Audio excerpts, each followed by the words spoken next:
Crete was once full of wanderers and warriors like yourself. Those were better days.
What do you want me to carry?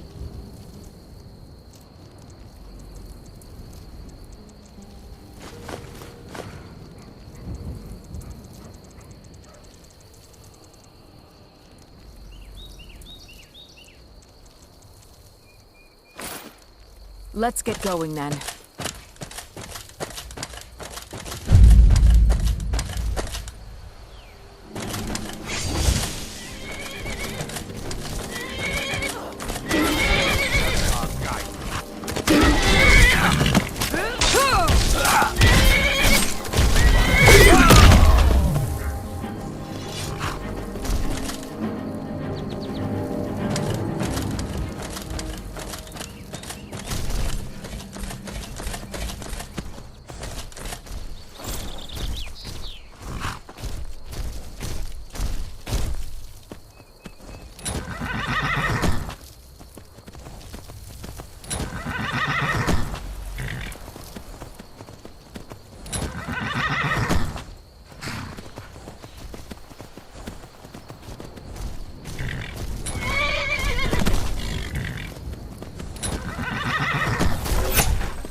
I don't recognize you, but I sense that you're one of us. Who are you? The last of the Nightingale Sentinels, I'm afraid. I've defended the Sepulchre alone for what seems like an eternity. We were betrayed by one of our own kind. In fact, I'm to blame for what's happened here. I was blinded by dark treachery masquerading as friendship. Perhaps if I had been more vigilant, then Mercer Frey wouldn't have lured me to my fate and stolen the skeleton key. I haven't heard that name in a long time. How do you know of me? The key! You have the skeleton key! I never thought I'd see it again. And Mercer Frey? Then it's over, and my death wasn't in vain. I owe you a great deal, Nightingale.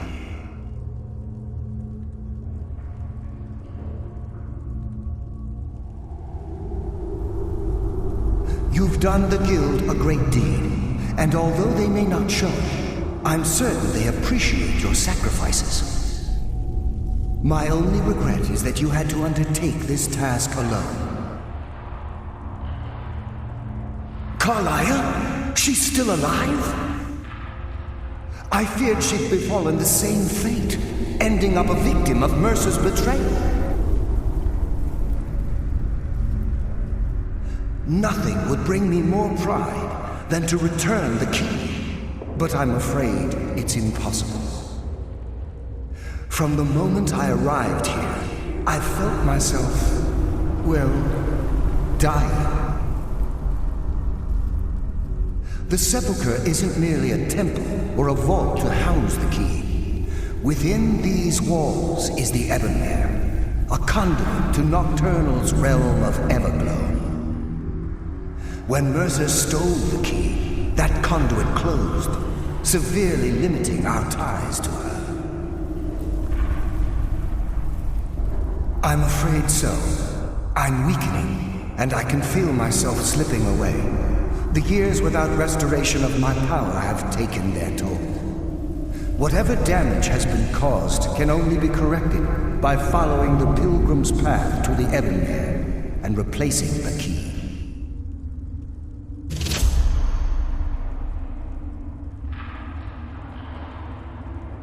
The Ebonmere is a conduit through which Nocturnal influences our world.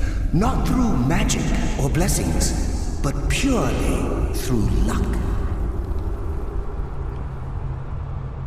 Yes, absolutely. Your skill is your own. Don't let anyone ever tell you otherwise. But Nocturnal, she influences our luck. Nearly imperceptible assistance we get when we ply our trade. Think about the Guild, about the state it was in when you began. Think about all the little things you might have heard. A pick breaking when it shouldn't have. The clouds in the nighttime sky clearing at the wrong moment.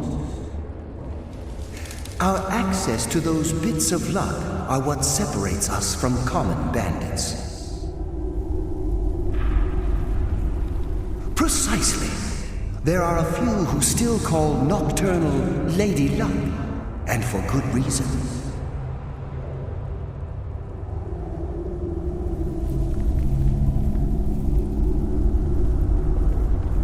I wish I could help you, but I've been a prisoner in this very chamber for the last quarter century.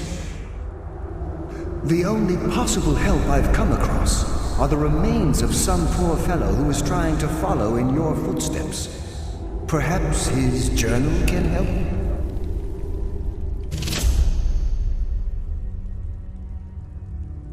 Good luck, Nightingale.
Lord!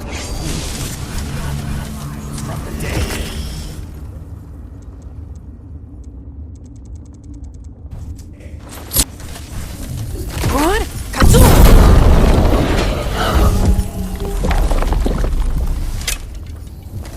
The endless sleep comes for us all.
My, what do we have here?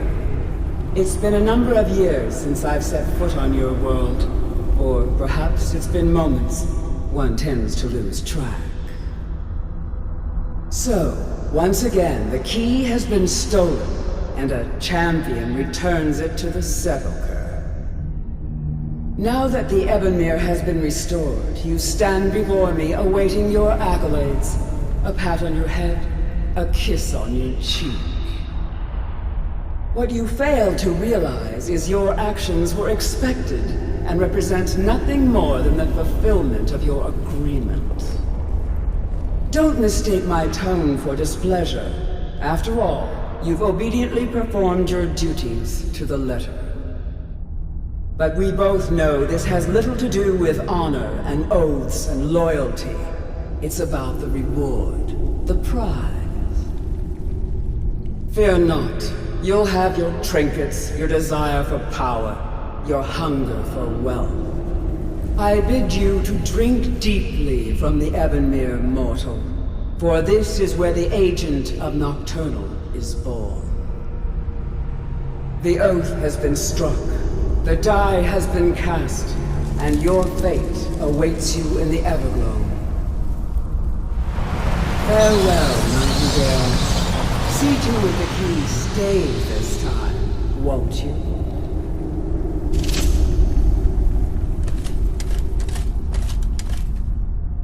I'm glad you were able to bring the key back safely. Nocturnal seemed quite pleased with your efforts. I wouldn't take that to heart. It's her way. Think of her as a scolding mother continually pushing you harder to be successful, outwardly sounding angry, but silently content. I assure you, had she been displeased with you, we wouldn't be having this conversation. The circles at the base of the Ebonmere imbue you with powers befitting a Nightingale agent. The crescent moon represents the agent of shadow, the half moon for the agent of subterfuge, and the full moon for the agent of strife. This is Nocturnal's way of maintaining balance. If you ever feel the need to change your abilities, you can return to the sepulchre and step onto a different circle. Be warned that once you've chosen, you can't reselect for at least a day. Now, your life as a Nightingale begins. Should the need arise, you'll be summoned to the sepulchre in order to defend it. The Guild has welcomed me back with open arms. I feel like a void in my life has finally been filled. I only hope that this isn't an ending to things, but actually the beginning. Why, perhaps the greatest crime spree Skyrim's ever known. There are pockets brimming with coin and coffers overflowing with riches ripe for the picking. We may be Nightingales, but in our hearts we're still thieves, and we're damn good at what we do. The agent of subterfuge utilizes shadow to cloud the judgment of those around him. By weaving the darkness to their will, this agent can manipulate others into fighting for the Nightingale for a limited time. This agent of strife can send forth a tendril of pure darkness into the heart of another, causing great injury to them. At the same time, this tether will bolster the agent's own life force, making him stronger. The agent of stealth is the master of remaining unseen. They are able to manipulate the darkness and use it to their advantage. On moonlit nights or in darkened rooms, this agent literally becomes invisible. Choose your path, and your journey will be complete.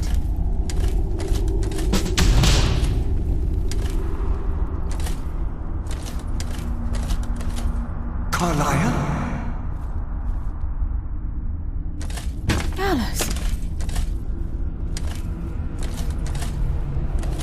I feared I would never see you again. I was afraid you'd become like the others.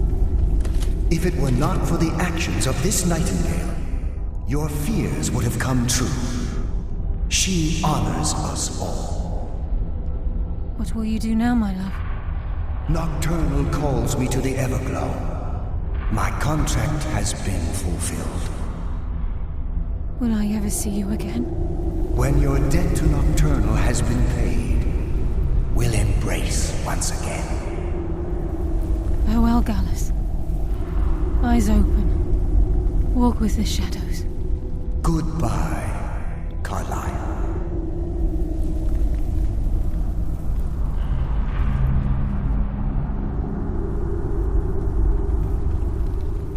Yes, Nightingale? What is it?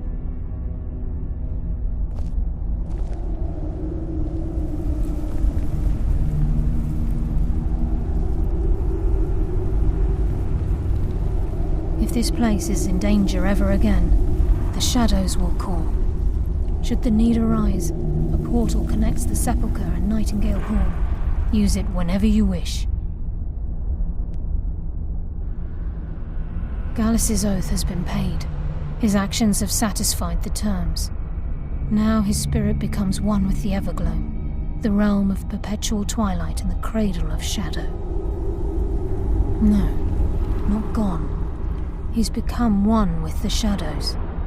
This is the greatest honor a Nightingale can possibly achieve.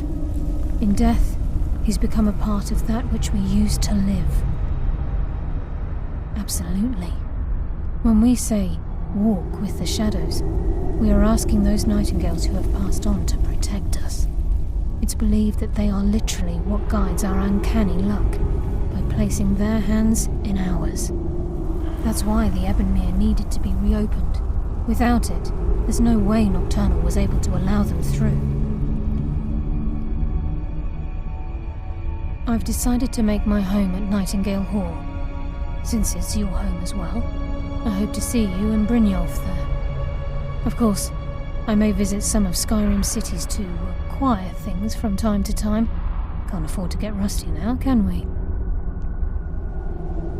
Farewell. Eyes open, and walk with the shadows.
You need to leave. Let me know if you want anything. I think I'm going to hang up around here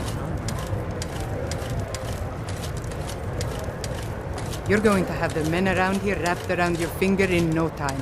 Welcome to Dead Man's Drink. Of course.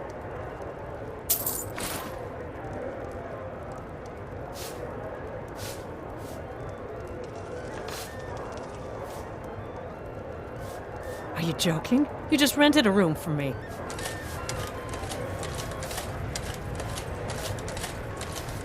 You hear any juicy in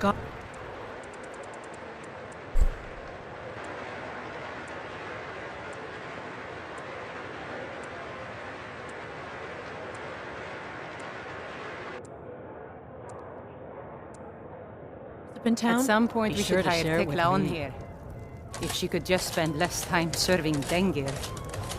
I wish I could afford to pay you both, Nari. I really do.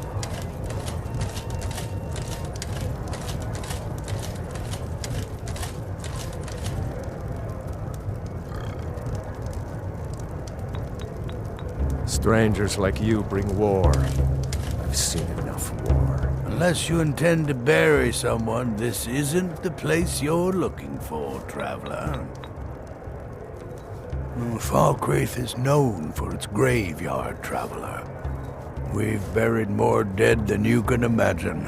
I just finished giving my old war companion Barrett a proper burial by fire. Old Hardhead hated the idea of being lost cold in the ground. Could you deliver the ashes to Runil, the priest of Arcay? He'll know the right blessings to make for Barrett's soul. The savior of Skyrim. Thank you. Wings dark in the sky.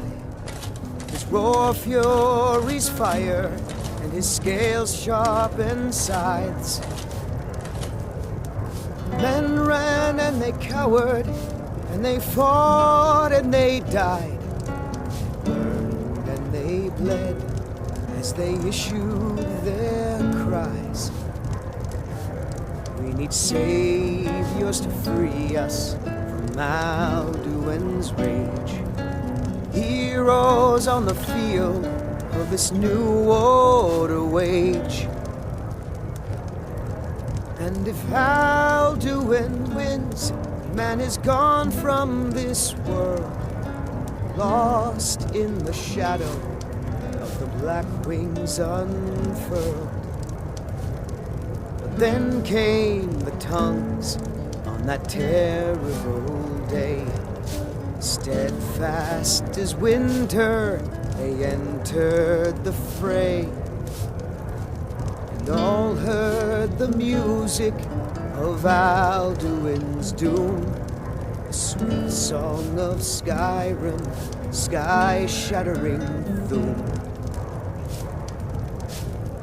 And so the tongues freed us from Alduin's rage, gave the gift of the voice, ushered in a new age.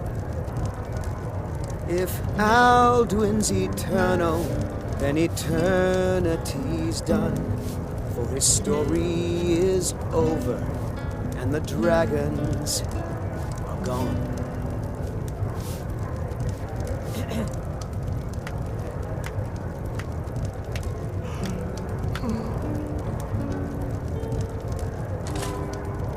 Here for work? Get an axe and bring me all the wood you can chop.